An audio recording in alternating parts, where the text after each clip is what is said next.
নমস্কার, খবর শুনছেন আপডেট বাংলা চ্যানেল থেকে। জানাবো আজকের বাছাই করা কিছু গুরুত্বপূর্ণ তাজা খবর। শুরুতেই সংবাদ শিরোনাম। আমাকে দলের তরফে প্রধানমন্ত্রীর অনুষ্ঠানে নিমন্ত্রণ করেনি, কর্মীরা করেছেন বিস্ফোরক দিলীপ। থানায় বসিয়ে 1 ঘন্টা জিজ্ঞাসাবাদ, রাজন্যাকে লিঙ্ক চাইল পুলিশ। ইয়েমেনে শেষ মুহূর্তে পিছোয় ভারতীয় নার্সের ফাঁসি, নেপথ্যে কে? টিএমসি শিক্ষা সেলের নেতার বাড়িতে 19 ঘন্টা ধরে চলল আয়কর হানা, কি বললেন শিক্ষক? মন্তব্যের ভুল ব্যাখ্যা হচ্ছে, চাপে পড়ে বাঙালি মন্তব্যে ঢোক গিললেন হিমন্ত।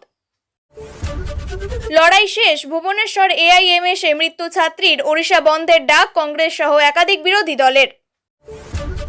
চুপ করে রইল না ভারত সরকার, সত্যজিৎ রায়ের পৈতৃক বাড়ি ভাঙার খবর পেতেই ইউনূসকে দেওয়া হলো এই বার্তা। রজ্জাককে সেদিন গুলি করে চপার দিয়ে মারে জাকিরই, অবশেষে গ্রেপ্তার। বেকসুর খালাস চেয়েছিলেন আরজিকর ধর্ষণ খুন মামলায় দোষী সঞ্জয়, হাইকোর্টে গৃহীত হলো আবেদন। এবার আসছি বিস্তারিত খবরে। দুর্গাপুরে প্রধানমন্ত্রীর সভায় কেউ আমন্ত্রণ জানাননি, ফের বিস্ফোরক বিজেপি নেতা দিলীপ ঘোষ। তার বক্তব্য, কর্মীরা ডেকেছেন তাই তিনি যাবেন, কর্মীদের সঙ্গেই তিনি প্রধানমন্ত্রীর ভাষণ শুনবেন বলেই জানান। মঙ্গলবার সকালে সাংবাদিকদের মুখোমুখি হয়ে দিলীপ ঘোষ বলেন, আমাকে কেউ আমন্ত্রণ করেনি, ওখানকার কর্মীরা আমাদের নিমন্ত্রণ করেছে, বলছে দিলীপ দা আসুন, একসঙ্গে বসে প্রধানমন্ত্রীর ভাষণ শুনব। আমি সেই কর্মী হিসাবেই যাচ্ছি সেখানে, নেতা হিসাবে নয়। মঞ্চ থাকার বিষয়টি পার্টি বলবে, এখনো আমাকে মঞ্চে থাকার কথা কেউ বলেনি, আমি জনতার মধ্যে থাকবো। তিনি আরো বললেন, বেশ কয়েক বছর ধরে দিলীপ ঘোষ কর্মী হিসাবে থাকে, সমস্ত সভা সমিতিতে যায়। রাজ্য বিজেপির তরফ থেকে এখনো পর্যন্ত তার কাছে কোনো নিমন্ত্রণ যায়নি বলে জানালেন দিলীপ। কিন্তু তাহলে আলিপুরদুয়ারের সভাতে কেন যাননি? তার বক্তব্য, আলিপুরদুয়ারের সভাতেও কেউ আমন্ত্রণ জানাননি, টিভিতে ভাষণ শুনেছেন, কিন্তু দুর্গাপুরের ক্ষেত্রে যেহেতু তিনি সেখানকার লোকসভার প্রার্থী ছিলেন তাই যাচ্ছেন। যদিও এই বিষয়টিকে কটাক্ষ করেছেন তৃণমূল নেতা কুণাল ঘোষ। তিনি বলেন, দিলীপ ঘোষ আসলে ওয়ার্ল্ড কাপ জিতলেন, কারণ এর আগে অমিত শাহর সভায় যেহেতু সুকান্ত শুভেন্দু আসতে দেননি, কিন্তু এখন দিলীপ আবার ফিরে আসছেন। এটা বিজেপির অভ্যন্তরীণ লড়াই। দিলীপের হয়েও সুর চড়িয়েছেন রাজ্য সভাপতি শ্রমিক ভট্টাচার্য। তিনি বলেন, দিলীপ ঘোষ অন্য দলের নেতা নাকি? তিনি পার্টির সঙ্গে ছিলেন, আছেন এবং থাকবেন। প্রায় 1 ঘন্টা ধরে জিজ্ঞাসাবাদ করা হলো তৃণমূল ছাত্র পরিষদের সাসপেন্ড নেত্রী রাজন্যা হালদারকে। রাজন্যা নিজেই ইমেল মারফত সোনারপুর থানায় একটি লিখিত অভিযোগ দায়ের করেছিলেন। সেই অভিযোগের ভিত্তিতেই পুলিশ তাকে জিজ্ঞাসাবাদের জন্য লিগ্যাল নোটিশ পাঠায়। নির্ধারিত সময় অনুযায়ী তিনি সোনারপুর থানায় হাজির হন।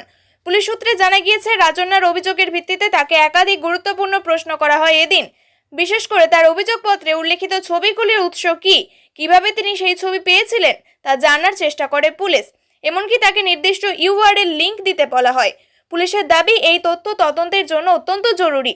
যদিও জিজ্ঞাসাবাদ পর্ব শেষ হওয়ার পর রাজন্যা থানার বাইরে সংবাদ মাধ্যমের সামনে মুখ খুলতে চাননি। তিনি সংক্ষেপে জানান, এখন কিছু বলতে চাই না, পরে সব বলবো।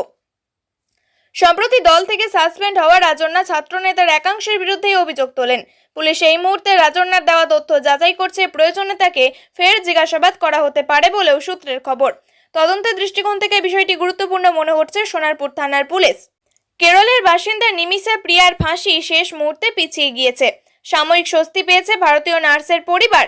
16 জুলাই তার ফাঁসি কার্যকর হওয়ার কথা ছিল, কিন্তু গতকাল 15 জুলাই জানা যায় আপাতত কার্যকর হচ্ছে না মৃত্যুদণ্ড। অথচ সোমবারও মনে হচ্ছিল বোধহয় আটকানো যাবে না তার এই চরম শাস্তি। প্রশ্ন উঠছে, তাহলে কি ঘটলো রাতারাতি? আসলে এর নেপথ্যে রয়েছেন দুই দেশের মুসলিম ধর্মগুরুরা। তাদের আলোচনাতেই জট কেটেছে, এমনই দাবি এক সর্বভারতীয় সংবাদ মাধ্যমের। সোমবার জানা গিয়েছিল, নিমিষা প্রিয়াকে বাঁচাতে এগিয়ে এসেছেন সুন্নি সম্প্রদায়ের মুসলিম ধর্মগুরু কান্দাপুরম এপি আবু বকর মুসলিমার। ইয়েমেনের ধর্মীয় নেতৃত্বের সঙ্গে আলোচনা শুরু করেন তিনি। এরপর ইয়েমেনের ধর্মগুরু শেখ উমর হাফিজ কথা বলেন নিমিষা যেখানে কাজ করতেন সেই পরিবারের প্রধান তালাল আব্দুল মেহেদির সঙ্গে। সেই আলোচনাতেই শেষ মুহূর্তে নিমিষার ফাঁসি পিছিয়ে দেওয়ার সিদ্ধান্ত নেওয়া হয়। শেখ উমরের সহকারী হুসেন সাকাফি কথা জানিয়েছেন। উল্লেখ্য, কেরলের পাল্লাকড় জেলার বাসিন্দা নিমিষা প্রিয়া 2008 সাল থেকে ইয়েমেনে এক হাসপাতালে কাজ করতেন।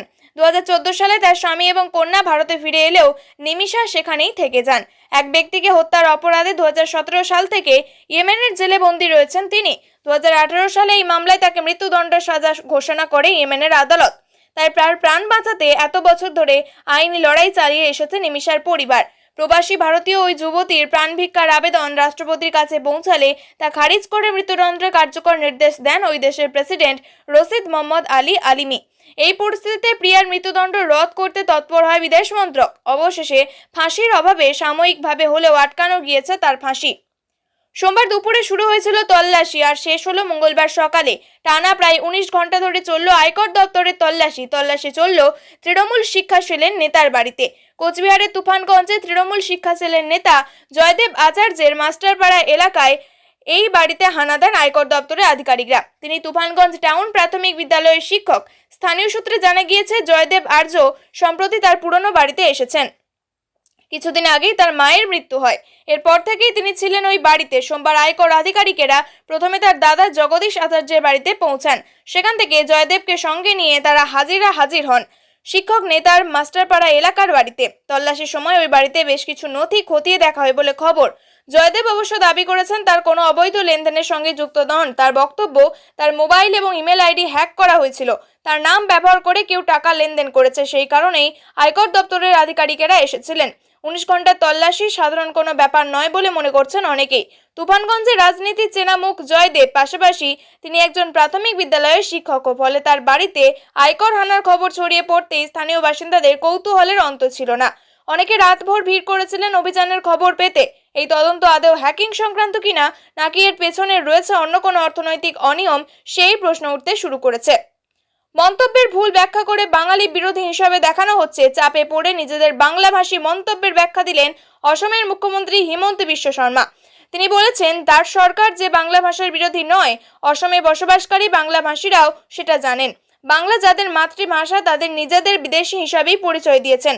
দিন কয়েক আগে সংবাদ মাধ্যমের এমনটাই বলেছিলেন হিমন্ত। অসমের মুখ্যমন্ত্রীর ওই মন্তব্যের তীব্র বিরোধিতা করে তৃণমূল। রাজ্যের শাসক দলের তরফে প্রশ্ন তোলা হয়, এই বিদ্বেষের উৎস কোথায়? কেন এত ঘৃণা বাঙালি এবং বাংলা ভাষার প্রতি? শুধুমাত্র এই কারণেই কি যে বাংলার মানুষ বিজেপিকে প্রত্যাখ্যান করে অপমানিত করেছে? হুঁশিয়ারি সুরে রাজ্যের শাসক দল বলে দেয়, ঘৃণা এবং ধর্মীয় অসহিষ্ণুতা এবং বহিরাগত বিদ্বেষ ছড়িয়ে যদি বাংলাকে দখল করতে চাও, তবে আমাদের করুণা রইল তোমাদের জন্য। বাংলার মানুষ এবার আরো বেশি জনসমর্থন নিয়ে বিজেপিকে প্রত্যাখ্যান করবে।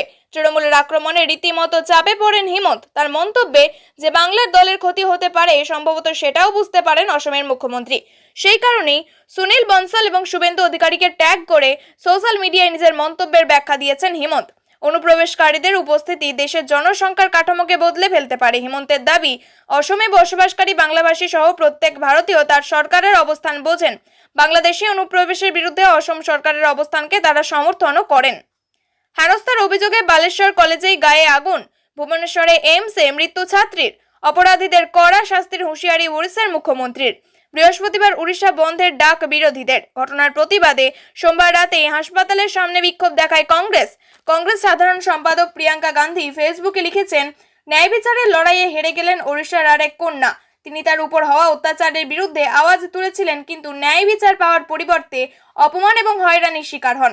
এই দ্বিগুণ হয়রানি তাকে আত্মহত্যা করতে বাধ্য করেছে। দিল্লি থেকে উত্তরপ্রদেশ, মণিপুর থেকে ওড়িশা, বিজেপি কি কেবল একটি নিয়ম আছে? অভিযুক্তের পাশে দাঁড়ানো, ভুক্তভোগীকে হয়রানি করা এবং ন্যায় বিচারে বাধা দেওয়া। প্রধানমন্ত্রী, দেশের অর্ধেক জনসংখ্যার কি এখনো ন্যায় বিচারের আশা ছেড়ে দেওয়া উচিত?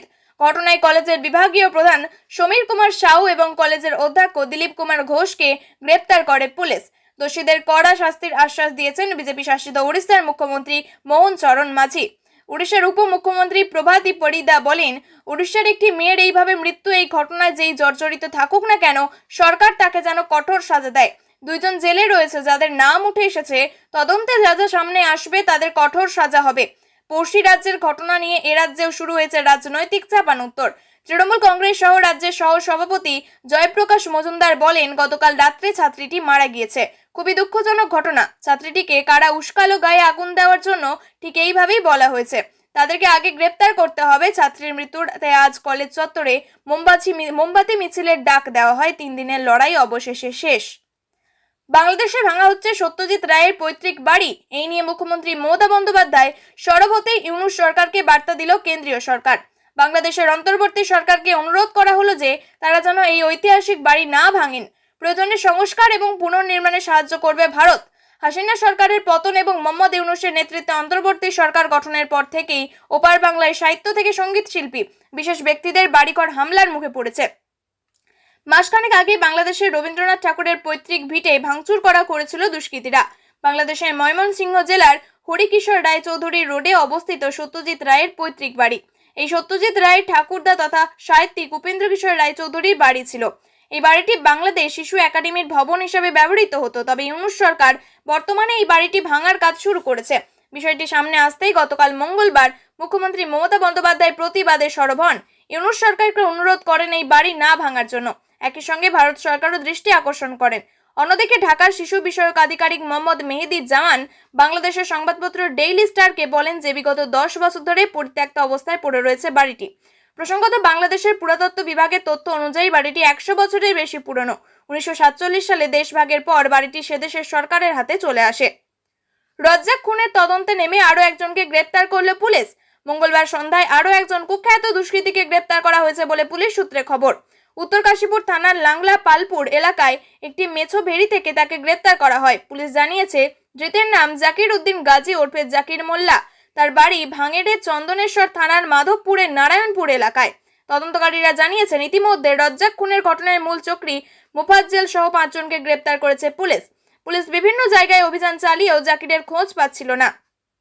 পরে তার মোবাইল টাওয়ারের লোকেশন দেখে এবং আত্মীয়দের জেরা করে মঙ্গলবার সন্ধ্যায় তাকে গ্রেপ্তার করা হয়। তদন্তে নেমে পুলিশ আরও জানতে পারে, ধৃত জাকির উদ্দিনের আগে ডাকাতির অভিযোগে ধরা পড়ার পর 7 বছর জেল খাটে। তারপরেও আরও একবার কলকাতার ট্যাংরা এলাকায় একটি অভিজাত আবাসনে ডাকাতির ঘটনায় 7 বছর জেল খাটে।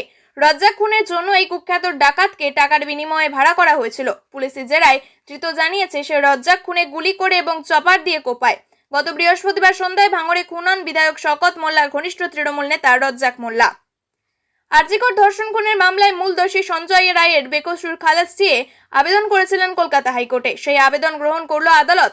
সিবিআই এর দায়ের করা মামলার সঙ্গে শুনানি হবে সঞ্জয় রায়ের দায়ের করা মামলার, জানিয়ে দিয়েছে কলকাতা হাইকোর্ট। সেপ্টেম্বর মাসে এই মামলার পরে শুনানি। কলকাতা হাইকোর্টের বিচারপতি দেবাংশু বসাক এবং ডিভিশন বেঞ্চ সঞ্জয় রায়ের মামলা গৃহীত হয়। পরিবার এই মামলায় আদালতকে সহযোগিতা করতে পারবে বলে এদিন স্পষ্ট করে দেয় ডিভিশন বেঞ্চ। এদিন আদালতে সঞ্জয় রায়ের আইনজীবী সওয়াল করেন, সাক্ষ্য প্রমাণের ভিত্তিতে অভিযোগ প্রমাণিত হয় না। বেকসুর খালাস হওয়ার যথেষ্ট কারণ আছে। প্রসঙ্গত, গত 17 জুন সঞ্জয় রায় বেকসুর খালাস চেয়ে হাইকোর্টে মামলা দায়ের করেছেন। আরজিকরের চিকিৎসক পড়ুয়াকে ধর্ষণ এবং খুনের ঘটনায় সঞ্জয়কে শিয়ালদহ কোর্ট জানুয়ারি মাসে যাবজ্জীবনের জেলের সাজা দিয়েছিল। উল্লেখ্য, যেদিন শিয়ালদহ আদালতে সঞ্জয় রায়কে যাবজ্জীবন কারাদণ্ডের নির্দেশ দেওয়া হয়, সেদিনই তার আইনজীবী সেজুতি চক্রবর্তী স্পষ্ট করে দিয়েছিলেন তারা এই রায়কে চ্যালেঞ্জ করে হাইকোর্টের দ্বারস্থ হবেন। আরজিকর কাণ্ডে উত্তাল হয়েছিল গোটা দেশ। সঞ্জয়ের ফাঁসির দাবিতে আদালতে জোর সওয়াল করেছিল সিবিআই, কিন্তু বিচারকের পর্যবেক্ষণ ছিল এই ঘটনা বিরলের মধ্যে বিরলতম নয়। সঞ্জয়ের ফাঁসি আটকানোর জন্য আদালতে জোর সওয়াল করেছিলেন সঞ্জয়ের আইনজীবীরা। প্রিয় দর্শক, নিয়মিত সঠিক খবরগুলি সঠিক টাইমে পেতে সাবস্ক্রাইব করুন আপডেট বাংলা চ্যানেলটিকে। ধন্যবাদ।